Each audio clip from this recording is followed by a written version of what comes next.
बिस्मिल्लाहिर्रहमानिर्रहीम। अस्सलाम वालेकुम डियर स्टूडेंट्स। जैसा कि आप जानते हैं कि हमने लास्ट लेक्चर में फोटो इलेक्ट्रिक इफ़ेक्ट को बड़ी डिटेल में डिस्कस किया था। आज हम फोटो इलेक्ट्रिक इफ़ेक्ट पर ही बेस करती हुई एक डिवाइस जिसका नाम है फोटो सेल, उसको डिस्कस करते हैं। तो चलिए स्टार्ट करते हैं आज का लेक्चर। डियर स्टूडेंट, इससे पहले कि आप फोटो सेल की वर्किंग को स्टडी करें, थोड़ा सा जान लेते हैं कि इस फोटो सेल में यूज होने वाला बेसिक प्रिंसिपल कौन सा है। डियर स्टूडेंट, आपने प्रीवियस लेक्चर में स्टडी किया था फोटो इलेक्ट्रिक इफेक्ट, जिसमें आपने कुछ इस तरह से ऑब्जर्वेशंस की थी कि जब कोई सुटेबल फ्रीक्वेंसी लाइट किसी मेटल सरफेस पर फॉल करेगी तो मेटल सरफेस के इलेक्ट्रॉन्स फ्री हो जाएंगे, और अगर आप एक प्रॉपर सर्किट अरेंजमेंट अटैच करें तो फ्री होने वाले इलेक्ट्रॉन्स से आप एक इलेक्ट्रॉनिक करंट जनरेट कर सकते थे। यही वो बेसिक प्रिंसिपल है जिसे आप फोटो सेल में यूज करते हैं। डियर स्टूडेंट, फोटो सेल फिर एक ऐसी डिवाइस होगी जिस पर जब लाइट फॉल करेगी तो ये इलेक्ट्रिक करंट जनरेट करेगा, और इसमें प्रोड्यूस होने वाली इलेक्ट्रिक करंट की अमाउंट अगर आप वेरी करना चाहते हैं तो उसकी वेरिएशन आप इंसिडेंट लाइट की अमाउंट को वेरी करके जनरेट कर सकते हैं। जिसका मतलब ये हुआ कि जो लाइट आपके मेटल सरफेस पर फॉल कर रही है, अगर उस लाइट की अमाउंट चेंज होगी तो जनरेट होने वाली करंट की अमाउंट भी ऑटोमेटिकली चेंज हो जाएगी। अब आप ये भी जानते हैं कि वर्क फंक्शन क्या था। वर्क फंक्शन, डियर स्टूडेंट, मैं थोड़ा सा आपके लिए रिकैप कर देती हूँ। वर्क फंक्शन था minimum amount of energy needed by the electron to come out from the metal surface. जिसका मतलब यह है कि आपने जो भी मेटल सरफेस सेलेक्ट करनी है for making a photo cell, उस मेटल सरफेस का वर्क फंक्शन आपको मालूम होना चाहिए, ताकि उस वर्क फंक्शन के अकॉर्डिंग आप कौन सी लाइट यूज करेंगे वो आप सिलेक्ट कर सकेंगे। हर मेटल सरफेस का एक अपना वर्क फंक्शन होता है। हर मेटल सरफेस के इलेक्ट्रॉन्स को फ्री होने के लिए डिफरेंट अमाउंट ऑफ एनर्जी की रिक्वायरमेंट होती है। अगर आप प्लैटिनियम मेटल को देखें तो इसका वर्क फंक्शन सबसे हाईएस्ट वर्क फंक्शन कंसिडर किया जाता है, दैट इज 6.35 इलेक्ट्रॉन वोल्ट। जिसका मतलब यह है कि प्लैटिनियम सरफेस के इलेक्ट्रॉन्स को, डियर स्टूडेंट, अगर आपने फ्री करवाना है तो minimum amount at least 6.35 electron volt होनी चाहिए, जिससे प्लैटिनियम के इलेक्ट्रॉन्स फ्री हो जाएंगे। और अगर आप 6.35 इलेक्ट्रॉन वोल्ट से ज्यादा एनर्जी वाली रेडिएशंस फॉल करते हैं तो फिर ये फ्री होने वाले इलेक्ट्रॉन्स काइनेटिक एनर्जी गेन करते हुए सर्किट में मूव कर सकेंगे। और अगर आप दूसरे एंड पर जाएं, जहां पर आप लोएस्ट वर्क फंक्शन वाली मेटल को ढूंढें, तो वो मेटल है सीजियम। सीजियम का जो वर्क फंक्शन है वो है 2.14 इलेक्ट्रॉन वोल्ट। इसका मतलब कि अगर आप सीजियम मेटल यूज कर रहे हैं तो फिर आपको ऐसी लाइट यूज करनी पड़ेगी जो minimum 2.14 electron volt energy caesium metal को प्रोवाइड कर सके। इससे ज्यादा एनर्जी अगर आप देते हैं तो फिर फ्री होने वाले इलेक्ट्रॉन्स काइनेटिक एनर्जी भी गेन करेंगे, then they will move in the circuit. इसके अलावा अगर आप सोडियम और पोटाशियम को यूज करते हैं तो सोडियम और पोटाशियम वो मेटल्स हैं जो विजिबल लाइट की प्रेजेंस में इलेक्ट्रिक करंट जनरेट करती हैं। इसके अलावा अगर आप caesium coated oxidise silver material use करते हैं तो ये फिर इंफ्रारेड रीजन की लाइट पर इलेक्ट्रिक करंट जनरेट करेगा। इसका मतलब है कि फोटो सेल के अंदर जो आपने कैथोड यूज करना है, जो आपने मेटल सरफेस यूज करनी है, उसकी बहुत सारी वेराइटीज हैं, और वो वेराइटीज आपकी रिक्वायर्ड चॉइस के ऊपर डिपेंड करती हैं। आपने जिस जगह फोटो सेल को यूज करना है उस जगह पर आप कौन सा सोर्स ऑफ लाइट यूज कर रहे हैं, उस लाइट की फ्रीक्वेंसी के अकॉर्डिंग आपको फिर मेटल सरफेस सिलेक्ट करनी पड़ती है। यानी दो चीजों का ध्यान रखना पड़ता है जब आप फोटो सेल बना रहे हैं कि आपने कौन सी अवेलेबल लाइट यूज करनी है, और इस लाइट के कोरस्पॉन्डिंग फिर कौन सा मेटल सरफेस आप यूज करेंगे और कैथोड को जनरेट करेंगे। डियर स्टूडेंट, अब इन सारी रिक्वायरमेंट्स को मद्देनजर रखते हुए जब आप फोटो सेल बनाते हैं तो फोटो सेल की शक्ल कुछ इस तरह की होगी। इसमें आपको एक कॉनकेव शेप का कैथोड मेटल नजर आ रहा है। ये बेसिकली वो सरफेस है, वो जगह है जहां आपने अपनी रिक्वायर्ड मेटल को कॉनकेव शेप में कनेक्ट करना है। ये कॉनकेव शेप कैथोड कनेक्ट होगा with the negative terminal of the battery और आपको एक वायर लाइक एनोड नजर आएगा जिसे आपने कनेक्ट करना है with positive terminal of the battery. और ये दोनों इलेक्ट्रोड्स आपने एक एवैक्यूएटेड ग्लास ट्यूब के अंदर पैक कर दिए। और ये जो एवैक्यूएटेड ग्लास ट्यूब है इसके अंदर आपने लो प्रेशर रखना है ताकि इसमें मौजूद एयर पार्टिकल्स या डस्ट पार्टिकल आपके सिस्टम में लाइट की फ्रीक्वेंसीज को या जनरेट होने वाले इलेक्ट्रॉन्स को डिस्टर्ब ना कर सकें। इसलिए आपने जो ग्लास ट्यूब यूज करनी है वो आपने कोशिश करनी है कि एवैक्यूएटेड ग्लास ट्यूब हो। अगर आपने इस पूरे सर्किट में करंट को भी मॉनिटर करना है तो फिर आप सीरीज में एक माइक्रो एमीटर भी अटैच कर देंगे। ये एक प्रॉपर टोटल एक सर्किट अरेंजमेंट है जो आप फोटो सेल के लिए यूज करते हैं। जब आपने इसकी वर्किंग स्टार्ट करनी है तो फिर आपने जो मेटल कैथोड के लिए सिलेक्ट की होगी उसके वर्क फंक्शन को दिमाग में रखते हुए आपने एक सूटेबल लाइट फॉल करनी है कैथोड सरफेस पर। जैसे ही लाइट फॉल होगी तो इलेक्ट्रॉन्स एमिट होंगे जिन्हें एनोड अट्रैक्ट करेगा और सर्किट में एक इलेक्ट्रॉनिक करंट जनरेट हो जाएगी। सो डियर स्टूडेंट, आपने फोटो सेल में क्या किया?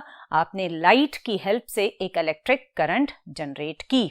सो ये भी बिल्कुल ओवरऑल सर्किट एक सेल की तरह ही बिहेव कर रहा है क्योंकि आपने सर्किट में एक लाइट की हेल्प से करंट जनरेट की। सो डियर स्टूडेंट, यहाँ तक जो आपने अभी सुना उसके अकॉर्डिंग फोटो सेल फिर कौन सी डिवाइस है? It is a device whose electrical properties are affected by light. जिसका मतलब ये है कि आप जो इसमें करंट जनरेट कर रहे हैं वो करंट लाइट पर डिपेंड कर रही है। अगर आप लाइट की इंटेंसिटी को इंक्रीज करेंगे तो करंट की अमाउंट भी इंक्रीज हो जाएगी। अगर आप लाइट की इंटेंसिटी को कम करेंगे तो करंट की अमाउंट भी कम हो जाएगी। सो ये डायरेक्टली प्रोपोर्शनल है, intensity of light and amount of electric current. और इस फोटो सेल का प्रिंसिपल क्या है? Working of photo cell is based upon the photo electric effect. और अभी आपने देखा कि क्या था फोटो इलेक्ट्रिक इफेक्ट और उस फोटो इलेक्ट्रिक इफेक्ट को आपने किस तरह फोटो सेल की कंस्ट्रक्शन में और वर्किंग में यूज किया। जब आपने कंस्ट्रक्शन लिखनी है डियर स्टूडेंट तो आपने उसमें इसके 3 जो मेन कंपोनेंट्स हैं उनको मेंशन करना है। फर्स्ट, इसमें आप एवैक्यूएटेड ग्लास ट्यूब, आप थोड़ी इसकी डिटेल भी लिखेंगे कि एवैक्यूएटेड ग्लास ट्यूब के अंदर आपने लो प्रेशर जनरेट किया है। कैथोड क्या है? कैथोड वो मेटल सरफेस है जिसकी हेल्प से आप इलेक्ट्रॉन्स जनरेट करेंगे। और फिर एक एनोड है, ऑब्वियसली एनोड कनेक्टेड होगा positive terminal of the battery और ये एनोड अट्रैक्ट करेगा इमिट होने वाले इलेक्ट्रॉन्स को और सर्किट में एक करंट को जनरेट करवाएगा। सो डियर स्टूडेंट, ये 3 मेन कंपोनेंट्स हैं जो फोटो सेल की कंस्ट्रक्शन में यूज होंगे। फिर आपने हेडिंग देनी होगी वर्किंग की और वर्किंग की डिटेल आपने बुक से ही फॉलो करनी है। और वर्किंग कैसी है वो मैंने अभी आपको समझाया कि जब फोटो सेल के कैथोड पर लाइट फॉल करती है, इलेक्ट्रॉन्स एमिट होते हैं, उन इलेक्ट्रॉन्स को एनोड अट्रैक्ट करेगा और आपके सर्किट में करंट फ्लो करेगा। और करंट की अमाउंट इंटेंसिटी ऑफ लाइट के डायरेक्टली प्रोपोर्शनल है, विच मीन्स जैसे जैसे लाइट की इंटेंसिटी इंक्रीज या डिक्रीज होगी करंट की अमाउंट भी उसी रेशो के अकॉर्डिंग इंक्रीज या डिक्रीज हो जाएगी। सो डियर स्टूडेंट, वर्किंग आपने अपनी बुक से ही फॉलो करनी है। ये जो फोटो सेल आपने बनाया आप इसे बहुत सारी जगहों पर यूज करते हैं। तो अब डियर स्टूडेंट चलते हैं और देखते हैं कि आपने आखिर ये फोटो सेल बनाकर कहां कहां और कैसे यूज किया। डियर स्टूडेंट, इसके यूजेस में से जो फर्स्ट 2 यूजेस हैं they are closely related with each other. First one है आपका ऑटोमेटिक डोर सिस्टम और दूसरा है सिक्योरिटी सिस्टम। इसमें हम पहले डिस्कस कर लेते हैं automatic door system. Dear student, आपने देखा होगा कि समटाइम्स जब आप डिफरेंट मॉल्स में जाएं या किसी ऑफिस में जाएं तो अभी आप डोर से थोड़े डिस्टेंस पर ही होते हैं, तो डोर ऑटोमेटिकली ओपन हो जाता है और जब आप डोर को क्रॉस करते हैं तो डोर ऑटोमेटिकली क्लोज हो जाता है। यहाँ पर बेसिकली फोटो सेल के ही थ्रू आप इसके सर्किट को कंट्रोल कर रहे होते हैं। अगर आप फोटो सेल की वर्किंग को समझना चाहें तो सपोज करें कि ये आपके पास एक डोर जिसके टॉप सरफेस पर आपने सोर्स ऑफ लाइट को अटैच किया हुआ है और इसके बॉटम पर आपने एक फोटो सेल को अटैच किया। जब लाइट फॉल हो रही है तो पाथ ऑफ लाइट कंप्लीट है और आपके फोटो सेल में करंट फ्लो कर रहा होगा और एक प्रॉपर फंक्शन हो रहा होगा। लेकिन जैसे ही आपने डोर को क्रॉस किया तो आपने लाइट के पाथ को ब्लॉक कर दिया, जिसकी वजह से फोटो सेल को मिलने वाली जो लाइट है वो ब्लॉक हो गई। सो फोटो सेल में जो करंट पल्स जनरेट हो रही थी उसकी अमाउंट में वेरिएशन आ जाएगी और ये वेरिएशन जो करंट में जनरेट हुई ये ऑटोमेटिकली सर्किट में करंट के चेंज की वजह से डोर को ओपन कर देगी और जैसे ही आप डोर को क्रॉस कर जाएंगे अगेन लाइट का पाथ कंप्लीट हो जाएगा और आपके फोटो सेल का ओरिजिनल करंट दोबारा से जनरेट होना स्टार्ट हो जाएगा और डोर ऑटोमेटिकली क्लोज हो जाएगा। अब इसी को अगर आपने यूज करना है सिक्योरिटी पर्पस के लिए कि आपके इस डोर में से अगर कोई एंटर हो तो आपको पता चल जाए, आप अलर्ट हो जाएं कि कोई डोर में से विदाउट एनी इंटीमेशन एंटर हो रहा है, उसके लिए आपने फोटो सेल का फर्दर कनेक्शन करना होता है किसी अलार्म के साथ या किसी सोर्स ऑफ लाइट के साथ और इवन अब आपके मोबाइल्स के साथ भी कनेक्शन हो जाता है कि जैसे ही कोई डोर क्रॉस करता है लाइट की इंटेंसिटी के चेंज होने की वजह से फोटो सेल के जनरेट होने वाली करंट की अमाउंट में चेंज आया। जैसे ही वो करंट की अमाउंट चेंज होती है तो कंट्रोल रूम में लगा हुआ अलार्म या तो एक्टिवेट हो जाएगा या अगर आपने कोई बल्ब अटैच किया हुआ है तो वो ऑन हो जाएगा और अगर आपने अपने मोबाइल के अलार्म के साथ सॉफ्टवेयर के थ्रू प्रोग्रामिंग की हुई है तो जैसे ही लाइट पाथ ब्लॉक हुआ, फोटो सेल की करंट में वेरिएशन आई तो आपके मोबाइल में लगा हुआ अलार्म एक्टिवेट हो जाएगा और आप अलर्ट हो जाएंगे कि विदाउट एनी इंटीमेशन कोई आपके डोर से एंटर हो रहा है। सो ये तो इसके फर्स्ट 2 यूजेज थे जो बिल्कुल ऑलमोस्ट एक दूसरे से लिंक्ड ही थे। थर्ड वन यूज है काउंटिंग सिस्टम। अब ये काउंटिंग सिस्टम बहुत सारी जगहों पर यूज होता है। अगर आप एयरपोर्ट पर जो कन्वेयर बेल्ट है वहाँ पर अपना लगेज रख रहे हैं तो उधर कितने डेली आइटम्स या बैग्स क्रॉस होते हैं उन्हें काउंट करना, या अगर आप किसी मॉल में डेली आने वाले कस्टमर्स को काउंट करना चाहते हैं तो डोर्स पर आप फोटो सेल के थ्रू एक काउंटर अटैच कर सकते हैं, या फिर अगर आप किसी फैक्ट्री में डेली बनने वाली बॉटल्स की अमाउंट को काउंट करना चाहते हैं कि कितनी बॉटल्स की पैकिंग की गई, ये भी आप फोटो सेल की हेल्प से कर सकते हैं। इनमें से मैं एक आपको समझाती हूँ। लेट्स सपोज आपके पास एक बेल्ट पर डिफरेंट बॉटल्स मूव कर रही हैं और आपने इनको काउंट करना है। तो एक साइड पर आपने सोर्स ऑफ लाइट अटैच किया हुआ है और दूसरी साइड पर आपने काउंटर अटैच किया हुआ है। जैसे जैसे बॉटल्स क्रॉस कर रही हैं तो बॉटल लाइट के पाथ में जैसे ही आएगी तो लाइट पल्स को ब्लॉक कर देगी और लाइट पल्स जैसे ही ब्लॉक हुई तो दूसरी साइड पर मौजूद फोटो सेल को जब लाइट नहीं मिलेगी, करंट का फ्लो जैसे ही रुकेगा तो वो इसको 1 काउंट करेगा। फिर जैसे ही सेकंड बॉटल क्रॉस करेगी दोबारा लाइट का पाथ ब्लॉक होगा और उसको वो नंबर 2 काउंट करेगा। सो इसके लिए ज़रूरी यह है कि बॉटल्स के बीच में स्पेस हो। अगर 2 बॉटल्स जुड़ी हुई गुजरेंगी तो वो उसको एक सिंगल काउंट देगा जिससे आपकी काउंटिंग डिस्टर्ब हो सकती है।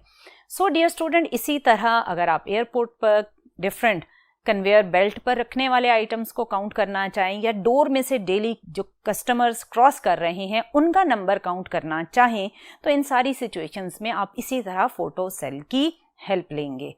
उससे नेक्स्ट जो यूज है that is exposure meter for photography, जिसे आप लाइट मीटर भी कहते हैं।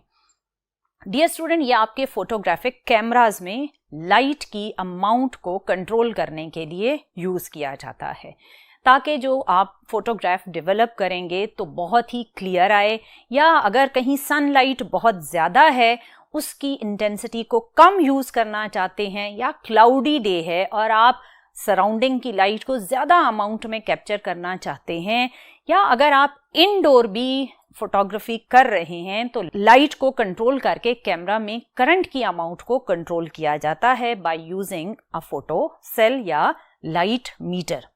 Sound track for movies fifth use है। इसके लिए पहले आप थोड़ा देखें कि साउंड ट्रैक यानी जहां आप साउंड की रिकॉर्डिंग करते हैं वो वाली फिल्म किस तरह की होती है। इस फिल्म को अगर आप देखें तो इसमें आपको डिफरेंट साइज के पैचेस नजर आ रहे हैं। इसमें जो स्मॉल साइज पैच है वो इंडिकेट कर रहा है स्मॉल इंटेंसिटी या स्मॉल पिच ऑफ साउंड को, और आप अगर देखें तो डिफरेंट इंटेंसिटीज ऑफ साउंड के अकॉर्डिंग जो ट्रैक्स बने हुए हैं वो डिफरेंट साइज के हैं। जब ये साउंड रिकॉर्डिंग की जाती है तो साउंड की डिफरेंट इंटेंसिटी वेरिएशंस के अकॉर्डिंग ये डिफरेंट ट्रैक्स बनते हैं। अब इस फिल्म को जहां आपने साउंड रिकॉर्डिंग की हुई है इसको आप फोटो सेल के सर्किट में कुछ इस तरह प्लेस करते हैं।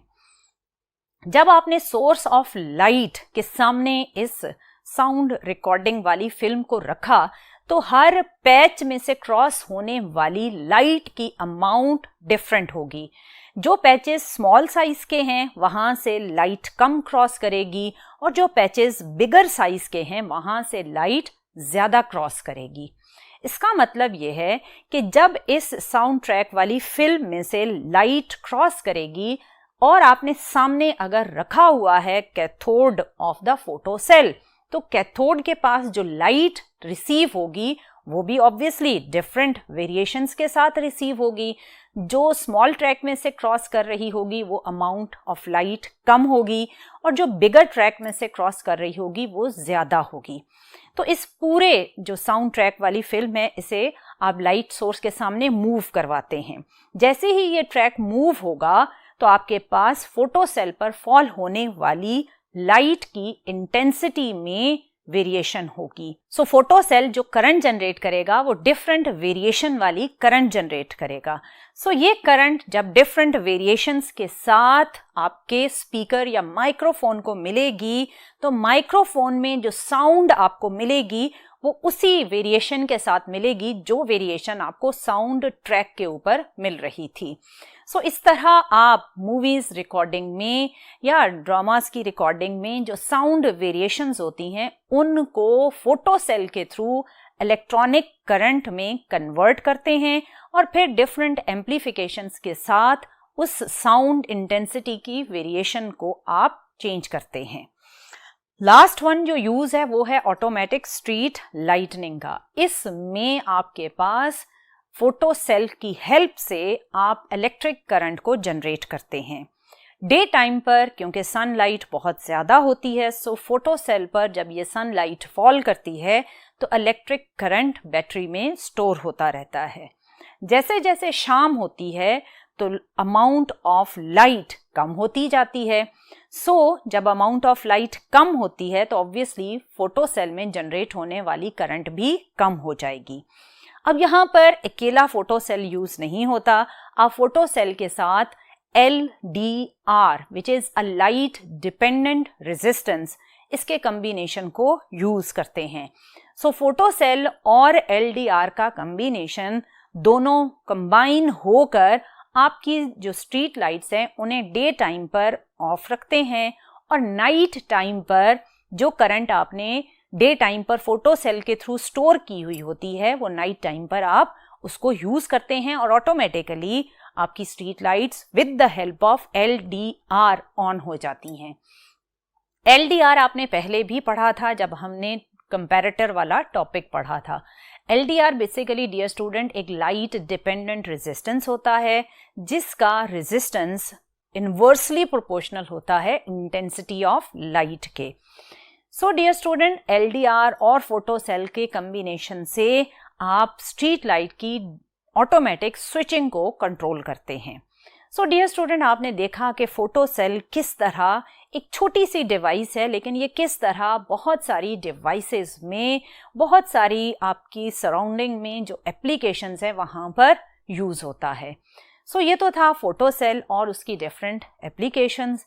आने वाले लेक्चर्स में मज़ीद देखेंगे कि आपके पास interaction of electromagnetic radiation with matter के सेकेंड और थर्ड केसेस क्या हैं।